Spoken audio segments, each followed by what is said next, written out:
In the middle of a torrential downpour, on a deserted road, a luxury SUV stood motionless, half submerged in flowing rainwater. Inside the car, an elderly man sat still, his face tense, his eyes fixed hopelessly on a phone screen showing no signal. The door creaked open, and he stepped out, his expensive leather shoes instantly soaked in muddy water. At that moment, a young girl, around 13 years old, appeared in the distance. Her clothes were drenched, and she carried a worn-out backpack. Without saying a word, she crouched beside the flat tire and quietly began to work. She had no idea that the man she was helping was one of the most renowned real estate tycoons in the state.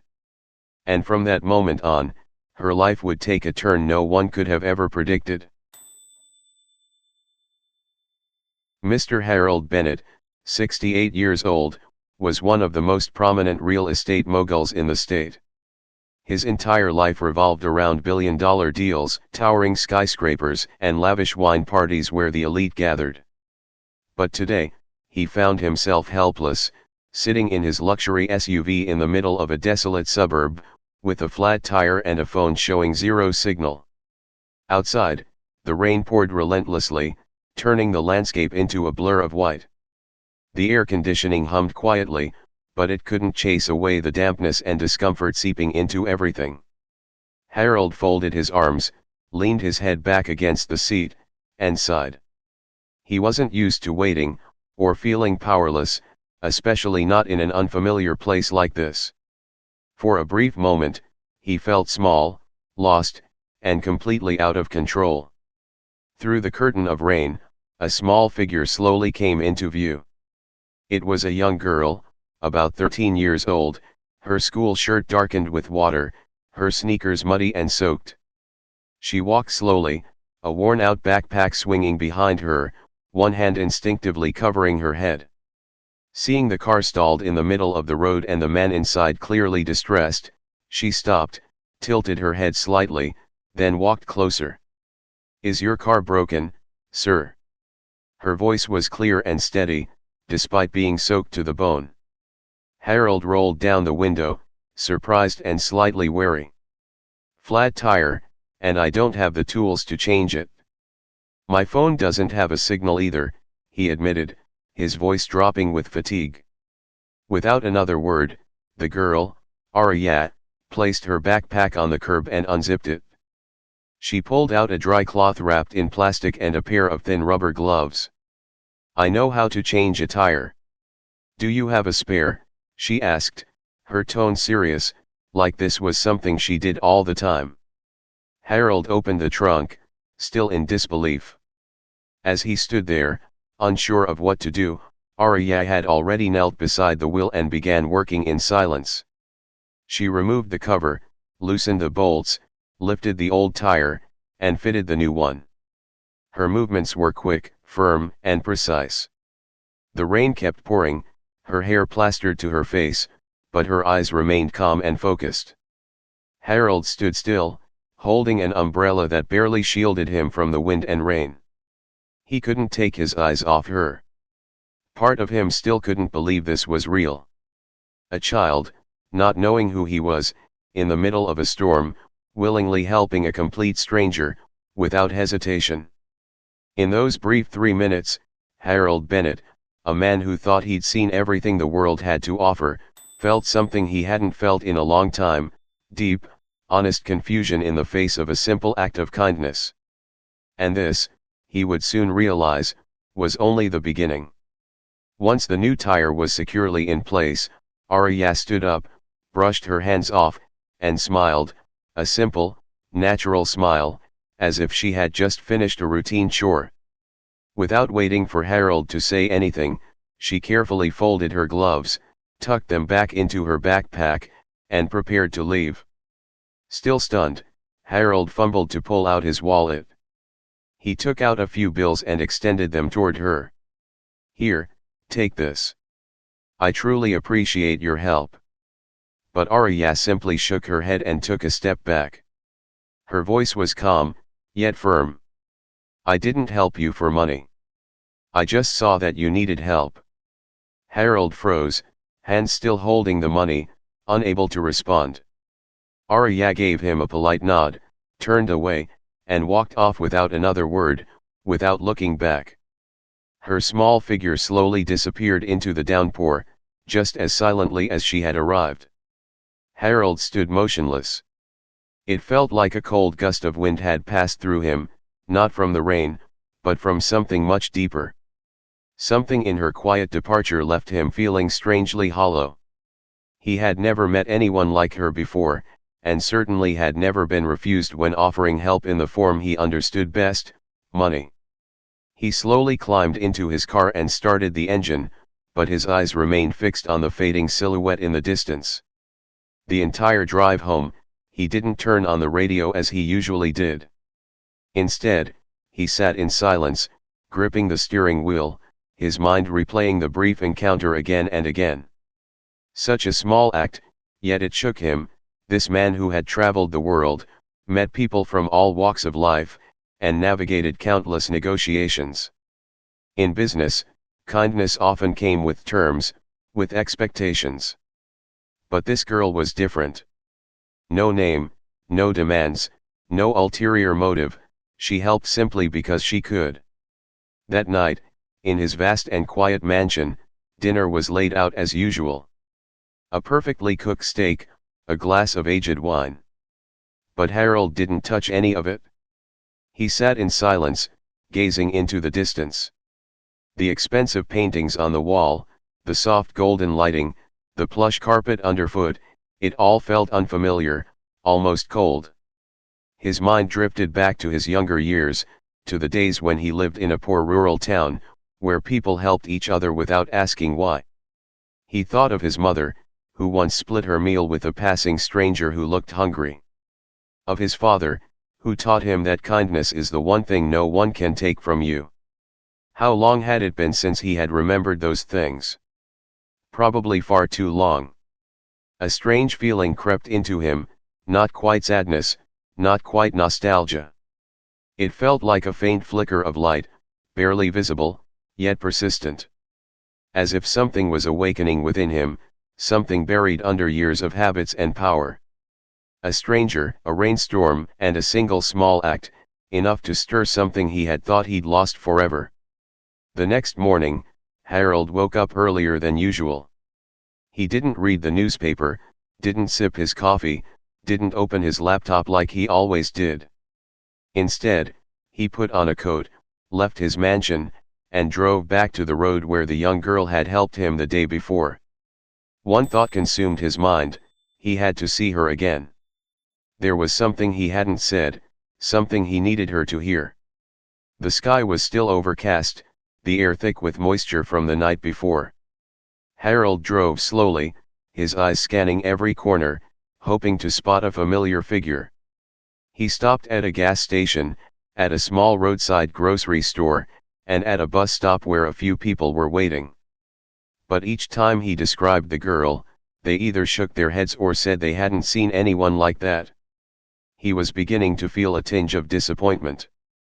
But then, when he pulled up to a small bakery with a tin roof, the shop owner looked at him for a moment before speaking slowly. "You might be talking about Arya. Sweetest kid around here. Always helping people. She lives in the neighborhood at the edge of town." At that, Harold thanked the man profusely. He took down the address, turned his car around, and drove straight to a narrow street leading toward the outskirts of town. The surroundings changed quickly. Tall buildings gave way to makeshift homes, small vegetable gardens lined the yards, and clothes hung on strings stretched across porches. The small wooden house sat modestly among the worn-down homes. Its tin roof was rusted and leaking, the walls flaking, the front porch visibly tilting.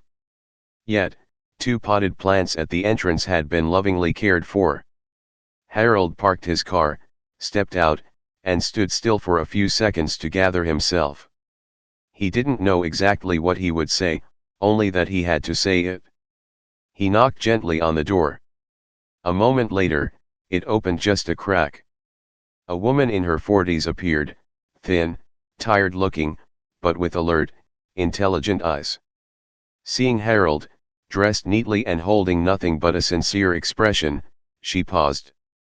I. I'm the man your daughter helped yesterday, Harold began, his voice slow and deliberate. I just wanted to come and thank her. The woman narrowed her eyes slightly, then her expression softened. A faint smile formed at the corner of her lips. You must be talking about Arya. Then yes, that sounds like her. Please, come in. Our home is simple. The door opened wider. Harold stepped in. The space was small but warm, not fancy but tidy. Family photos hung on the walls, alongside framed drawings clearly done by a child's hand. The floor creaked, and the wooden chairs were worn, but there was something in the air, something comforting. Something Harold hadn't felt in a long time. And in that moment, he knew, he had come to the right place. Arya was outside in the yard, focused on fixing an old wooden table with a broken leg. Hammer in hand, eyes fixed on the nail, she didn't notice anyone approaching. When she finally looked up and saw Harold, her eyes widened in surprise. She stood up quickly, a bit flustered. I didn't think you'd come, she said softly. Harold smiled, his voice gentle. I wanted to thank you properly.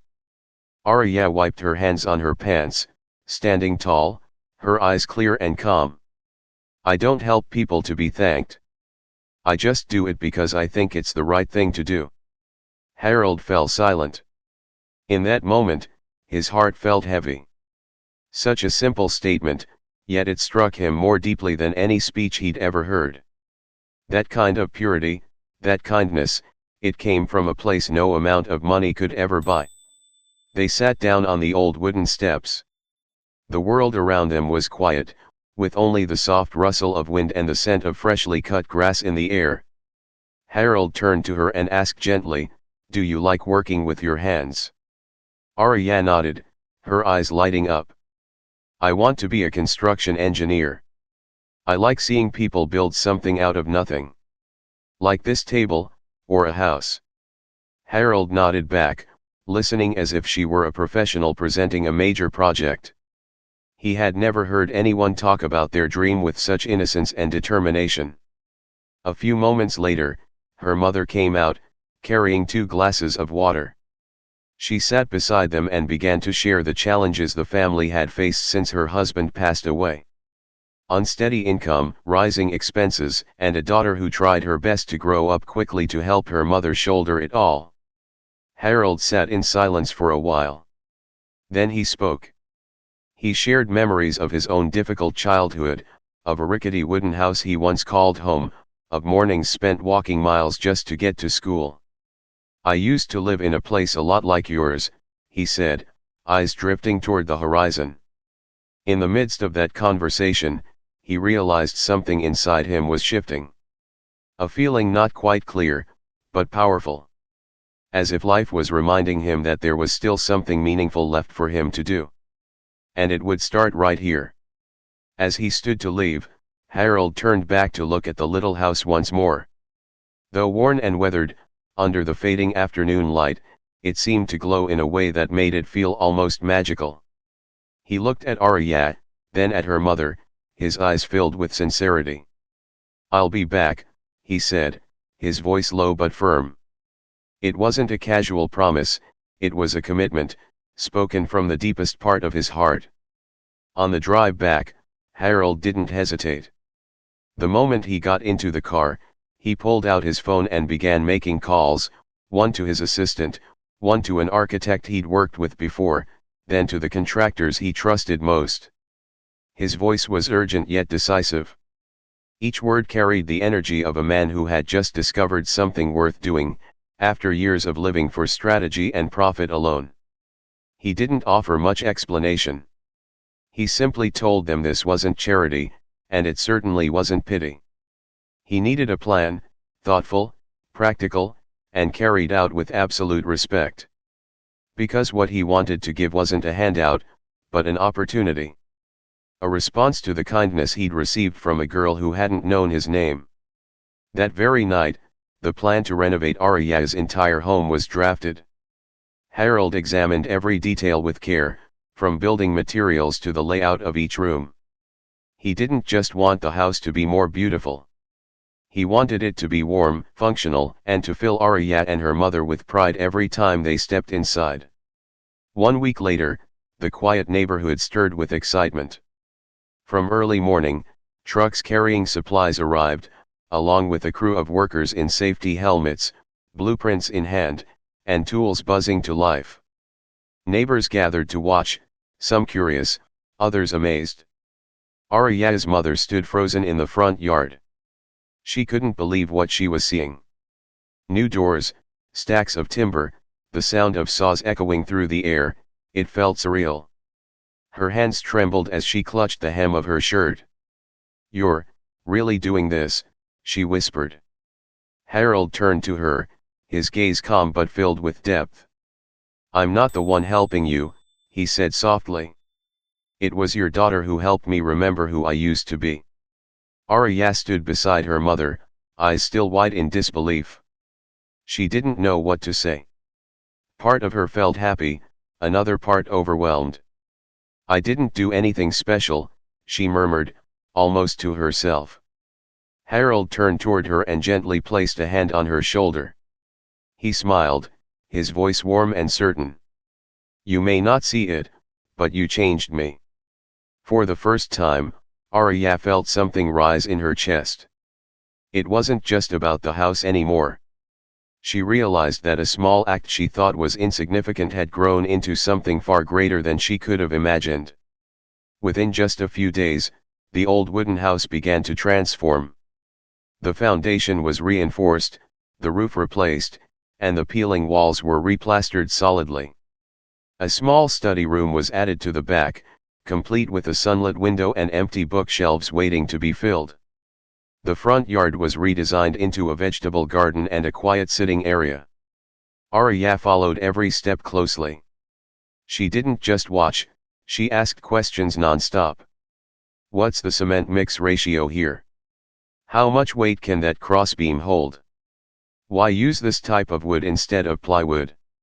At first, the workers were taken aback, then they began to smile at her curiosity.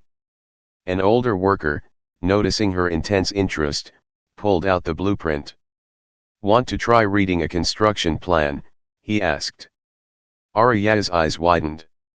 She took the paper in both hands, filled with technical markings, as if it were a precious gift. She sat cross-legged on the porch, eyes glued to the details, like she was reading a map to her dream. Harold watched from a distance, leaning lightly against his car, his eyes following her every move. Amid the buzz of power tools and hammering, he felt an unusual peace. A quiet sense of pride swelled within him, not because the house was being rebuilt, but because he was witnessing a tiny spark in a child's eyes turning into a full-blown flame. In that moment, Harold realized something he had long forgotten. That investing in people, in dreams, in real potential, meant more than building yet another luxury tower. Wealth would eventually fade, but giving someone hope at the right time could change their entire life. That afternoon, as the first coat of paint was rolled onto the walls, Arya stood in front of the house, eyes glowing. "I never thought I'd live in a house like this," she whispered, almost to herself. Harold stepped beside her and gently placed a hand on her shoulder. "You deserve it," he said. "Not because you're poor or struggling, but because of how you live, how you see others." By the end of the week, the house that was once old and leaning had become the most beautiful place in the neighborhood. Not just because of fine materials or thoughtful design, but because it carried a story. A story of kindness, of giving, and of the incredible power a small act can have when it's shared. On the final day of construction, the little neighborhood buzzed with joy like a festival. From early morning, neighbors came by one after another. Some brought warm loaves of bread, others carried baskets of fresh eggs, and one woman even wrapped up a jar of homemade jam. No one had been asked, everyone just wanted to contribute something small to celebrate with Arya and her mother. Words of congratulations filled the yard, simple, yet heartfelt. At the front of the house, a small wooden sign was hung with care. The hand-painted white letters read, "Arya's home, where kindness begins." Everyone who passed by stopped to read it again, and left with a smile. Arya became a little tour guide that day. She led Harold through the house, pointing proudly to each corner. "This is the study room, with a new desk and a window that looks out to the garden. This is the kitchen. My mom said she never imagined having a double-burner gas stove." Every room held a small story, and her smile never faded. Meanwhile, her mother quietly prepared lunch. There were no extravagant dishes, just a pot of bean soup with herbs from the garden, some braised fish, and soft, fragrant white rice. When Harold was invited to sit down, he hesitated for a moment, but quickly realized he didn't want to say no. He took his seat, his hands a little awkward in a space so warm and humble, a kind of comfort he hadn't felt in years. For the first time in a long while, Harold ate a meal with no wine, no silver cutlery, no crystal chandeliers or fine linens. Yet each spoonful of rice, each sip of soup, filled not just his stomach, but something deeper. A quiet sense of fullness he hadn't known he was missing. He set his chopsticks down, looked up at Arya and her mother, and said slowly, "I've eaten at five-star restaurants every week, but not a single meal has tasted as good as this." By the end of the gathering, everyone stood in front of the freshly finished porch to take a group photo. Arya stood in the center, holding Harold's hand, her eyes glowing under the golden light of the setting sun. A soft breeze blew through the yard, carrying laughter into the open sky. Harold stood in silence, his heart strangely still. Of all the things he had owned, power, wealth, prestige, none had ever brought him the peace he felt in that moment. And he understood then, real life doesn't reside in what we possess, but in the people we meet, and in the sincere hearts that cross our path and leave an unerasable mark. After the celebration for the new home, Harold didn't stop at a promise or a passing emotion. Quietly, he began laying out a long-term plan. 1 month later, he officially enrolled Arya in a prestigious secondary school with a full scholarship in construction engineering, partnered with a technical university. It wasn't just a gift. It was the beginning of an entirely new future. From that point on, Harold visited the small town regularly. No longer the Harold consumed by meetings, contracts, or lavish parties. Now, he showed up with Arya at various construction sites. He introduced her to engineers, mentors, and skilled workers he had trusted for years. Arya watched every process with fascination, from pouring concrete blocks to unfolding blueprints on dusty tables. She began drawing houses from her imagination. Each sketch was its own little world, brimming with creativity. One design was for a home for the homeless. Another was a learning center for underprivileged children. There was even a vision for a community space where everyone could find a seat and a warm welcome. Harold watched her flip through her drawings, a quiet warmth growing in his eyes. "One day," he said, "you'll design some of the world's biggest projects. Not just big in size, but in meaning." Arya didn't reply. That night, she opened her little diary and wrote in neat handwriting, "That day, I just wanted to help. I never expected to receive an entire dream in return." Her story spread quickly across the town. No one could have imagined that one rainy afternoon, one small act, would lead to such sweeping change. Arya became a symbol, a name that surfaced in school assemblies, in casual conversations, in the wide-eyed stares of children looking up to her. People began to believe again that kindness, when it comes from the heart, never goes unheard. A local journalist came to visit and published a piece titled, "The Girl Who Changed a Tire, and a Life." The article spread, not because it was flashy, but because it was true. So true, in fact, that anyone who read it instinctively looked up and wondered what small thing they had done lately, for someone else. Harold, the man who had once lived alone in a quiet, cold mansion, was no longer alone. His heart, once sealed off by numbers and contracts, had opened again. Not because he had given, but because he had received something far more precious, the chance to reconnect with the truest part of himself. That afternoon, the sky was covered in soft gray clouds. It didn't rain, but a gentle, chilly wind passed through the town.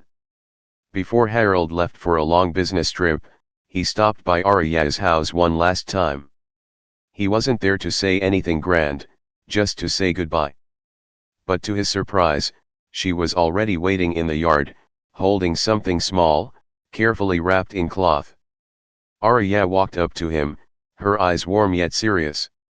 "I made this for you," she said, then unwrapped the cloth. Inside was a small keychain, woven from paracord, with 2 engraved words, "Remember why." "So you'll always remember," she added softly, "that I believe in you." Harold looked at the gift, his hand tightening around it. Over the years, he had received thousands of gifts, but none had ever made his heart go still like this.